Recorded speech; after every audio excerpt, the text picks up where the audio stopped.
अस्सलाम वालेकुम एवरीवन, कैसे हैं आप सब। आई होप आप सब ठीक ठाक होंगे। अल्हम्दुलिल्लाह मैं भी ठीक हूँ। हाँ जी, आज का व्लॉग शुरू करते हैं जी। मैंने जल्दी से बनाए दाल चावल, बघारे चावल बनाए थे, साथ मैंने जो थी मसूर की दाल बनाई थी। मैंने कहा जल्दी जल्दी बना लूँ क्योंकि मैंने जाना था आज अपनी सिस्टर की तरफ, यानी कि मेरी सिस्टर और उनकी जो मेरी भांजी है, उनकी बेटी जो है, उनके हस्बैंड ने जाना था सऊदीया। तो मैंने कहा जल्दी से काम कर लेती हूँ। तकरीबन 6:30 बजे का टाइम है ये, और मैं जल्दी से जो था अपना काम कर रही थी।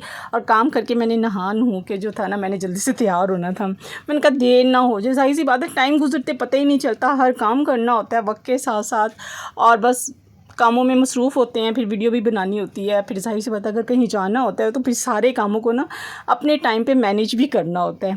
तो वक्त के साथ साथ जो था वो मेरा सारा काम जो था वो मैंने कंप्लीट कर लिया था। और माशाल्लाह से चावलों को मैंने जो था वो लगा दिया था, दम पे रख दिया था। मैंने कहा जितनी देर में दम पे चावल मेरे रखते हैं उतनी देर में जो है मैं अपनी तैयारी कर लेती हूँ। ये कपड़े जो हैं वो मैंने पहना था, सूट पहना था, नहा धो के मैं फ़्रेश हो गई थी। और मैंने फ़्रेश होकर फिर हल्का सा बस 5-10 मिनट ही लगते हैं नहा के, और बस फारिग हो गए और बस ये हो गए जी, हम रेडी हो गए। तो बस जैसे ही रेडी हुए तो बस दम खोला और मैंने चावलों को चेक किया, और फिर हम फ़ौरन से ही निकल गए थे घर से बाहर, यानी कि जहाँ हम लोगों ने जाना था। रास्ते में से मैंने थोड़े से हार वगैरह लेने थे, मैंने वो लिए। कहते हैं ना अपनी बेटियों की जो होती है ना, हर खुशी का जो होता है ना, छोटी छोटी खुशियों का जो है ना ख्याल रखा करें, ना जाने कब बड़ी हो जाएं और ये दूसरे घर चली जाएं, और फिर वो दूसरों को जो है ना खुश करने में जो होती है ना, अपनी सारी उम्र जो होती है ना उनकी लग जाती है बेटियों की। ज़ाहिर सी बात है, ज़िंदगी का दस्तूर है, ज़िंदगी है, ज़िंदगी ने तो चलना ही इसी तरह है। कहते हैं ना, अभी है मैंने शर्त लगी थी कि दुनिया की जो है ना वो खुशी को एक लफ्ज़ में लिखने की, वो किताबें ढूंढने में रह गए और मैंने बेटी लिख दिया। क्या बात है, इतना खूबसूरत रिश्ता है ना बेटी का। खैर हम लोग ब्रांड रोड से गुजर रहे थे तो बहुत ज़्यादा रश था ना, आप यकीन करें कि बहुत ज़्यादा, मुझे अंदाज़ा नहीं था कि इतना रश हो जाएगा। अब मैंने जाना भी जल्दी था, मुझे पता होता कि अगर इतना रश होता है इस रोड पे तो मैं जो था वो घर से ज़रा जल्दी निकल जाती। खैर कोई नहीं, फिर भी हम लोग जो थे वो पहुँच गए थे, क्योंकि वहाँ पर कुरान शरीफ का भी ख़त्म था। वहाँ तक तो नहीं मैं शामिल हो सकी, जाके ना पढ़ सकी, मगर ये था जैसे मैं पहुंची तो दुआ जो थी उन्होंने शुरू ही की थी, तो दुआओं में जो थी वो शामिल हो गई थी। और मैंने सबके लिए जो थी दुआ की थी, मैंने सबके लिए की थी। ज़ाहिर सी बात है सबके लिए करते हैं, सब जब इकट्ठे होते हैं तो हर किसी की परेशानी, दुख, खुशी, हर चीज़ जो होता है ना वो मैटर रखता है ना। तो जी क्योंकि बेटे ने जाना था, बाहर जाना था ना, वो कहते हैं ना कि होके मजबूर चले जाते हैं बेटे, माओं से जो है वो दूर चले जाते हैं। और घर में लाडला जो होता है ना, वो प्यार से जो पलने वाला बच्चा जो होता है ना, बन के मज़दूर जो होता है वो दूर प्रदेश चले जाते हैं। अल्लाह ताला उसके जो है जिस मकसद के लिए वो गया है उन अल्लाह ताला उसको जो है उस मकसद में जो है वो कामयाब करे। सबसे पहले तो उसने करना है उम्रा करना है बेटे ने, फिर उसके बाद जो है ना उन्होंने वहाँ पे जो है ना माशाल्लाह से जिस जॉब के लिए उन्होंने अप्लाई किया हुआ था उनकी जॉब जो है ना, मॉर्निंग को जो है ना उन्होंने अपनी जॉब पे चले जाना था।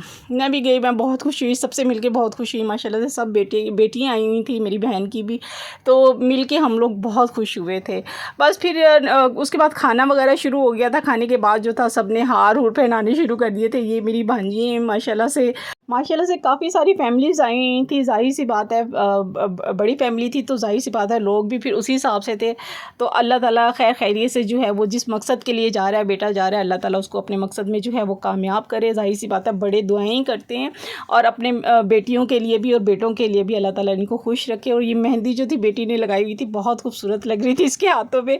तो बस अल्लाह ताला नसीब अच्छे करे, बेटी हों या बेटियाँ हों। जैसा कि मैंने शुरू में भी कहा कि बेटियाँ ही नहीं, सिर्फ बेटे भी जो होते हैं ना वो उनके लिए भी दुआ जो होती है ना वो मांगनी चाहिए, करनी चाहिए। तो यूँ फिर हम फारिग हो गए, मैं गई थी ज़रा रूम में गई थी, मैंने कहा चलिए रूम का भी विज़िट कर लेती हूँ। काफ़ी अरसे के बाद जो है मैं आई हूँ, तकरीबन जब से इनकी शादी हुई है मैं सेकंड टाइम या थर्ड टाइम ही गई हूँ। तो ये मेरी बेटी का जो है वो बेडरूम है, माशाल्लाह से बहुत खूबसूरत लग रहा था, मुझे भी बहुत अच्छा लग रहा था।